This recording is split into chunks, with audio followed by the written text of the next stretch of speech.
Hey guys, welcome back to Contest Prep University. I'm Klemczewski with Adam Atkinson. Episode 6. We're gonna, as I said in the first episode, maybe this is gonna be called the science of a good shit. But this is what we want to focus on for this last one: is how do you make sure your GI motility stays healthy? You're not having any kind of extra flatulence issues you don't need to, and just really kind of make sure that you're on the path toward healthy GI function, because that really can affect absorption. Even things like, rest and sleep. I know a lot of people, Adam, who wake up in the middle of the night and have to run to the bathroom with issues. So when you hear that word elimination diet, because I think it does have a few different connotations, what does that mean to you? Yeah, to me, it means just eliminating things that you think might be offenders. And typically people will stick to like a FODMAP diet during this, which is just going to be more whole and more processed foods, things that aren't like highly acidic or could potentially cause more GI disruption. But I think a lot of people get the notion that it means you're just going to eat very plain and very simple. And to an extent, that's true, but it's not as bad as it sounds. There's actually a lot of things you can eat that taste good, and you can cook things differently to make them taste good as well. Mm-hmm. Yeah, absolutely. So let me start, because we're going to be pulling a lot of things we talked about already during this series into this.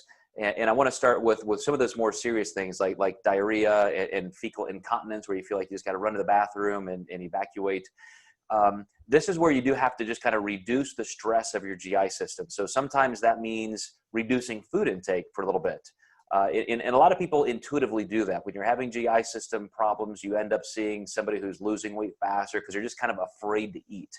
And so somebody who's got a very, very serious issue with diarrhea, I would say, definitely do that. You may want to go down to 2 meals a day. We already talked about why raw vegetables and things like that just increase those problems, because you just can't digest them and they end up kind of sweeping through your GI system. So that's the kind of person I would say, okay, we need to really back down to maybe just, cooked white rice and, plain grilled chicken breast. And we're trying to reduce fiber because we want to slow down GI motility. And then gradually, once things are calming down, and this could take a few days, then you can maybe add a little bit of, easy fruits. It could be an apple with the skin cut off, things like that. Because again, we're trying to get rid of harsh fiber.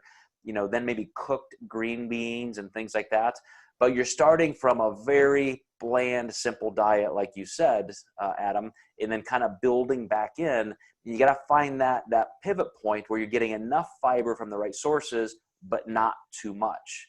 And so that's a good example of an elimination diet. We're eliminating everything and coming down to the basics. But in the case of something like constipation or just excess flatulence, you can do an elimination diet by just eliminating what we think are the biggest offenders. So it may be, let's just take out this and this for a couple of days and see what happens, and maybe we'll nail it.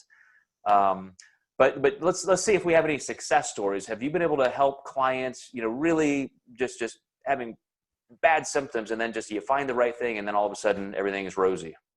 Oh, absolutely. All the time. And a lot of times it's usually you just see that one thing where you're like, this is going to cause issues. I had a client eating the miracle noodles again the other week. It seems like a couple times a year I'm always taking those out of someone's diet, and they think you're a lifesaver because that just causes so much bad gas and, just bloating. And they tend to eat a lot of them because they think they're free, and then that just makes the problem even worse. They're hard to find because sometimes people don't even log them because they claim to be 0 calorie. Right. And it'll be the last thing on a client's mind to tell you when they give you a food log that they are eating those. Yeah, and I would say, everybody, one of the things you should do if you're having these issues is send your coach your food logs and just ask them to help. And if they just don't have those kind of qualifications, I certainly think, somebody like me who has had a lot of time, not only researching this in school, but 30 years of experience helping clients through it. Even Dr. Fundero, I don't know how accessible she is with people just piling on questions, but you know, at least I know her and I, two voices in the industry that have the backgrounds to at least point people in the right direction. You obviously, you know, because of your association with us here in our, you know, kind of institutional quality as a company at the Diet Doc. But I hope this whole series helps, guys, all the way back to starting it out with Dr. Fondero's feature interview with me and everything that Adam and I have shared here. You know, this is just one of those critical series. I think this is going to be so important for people to kind of bookmark, have in their back pocket. And if you have GI issues, or you have friends or competitors who do, you know, please share this information. This goes beyond just having an opinion about peaking or nutrition. This is very serious health stuff, and I think everybody needs to know this. For sure. All right, Adam, thank you, and we'll see you guys next time in Contest Prep University.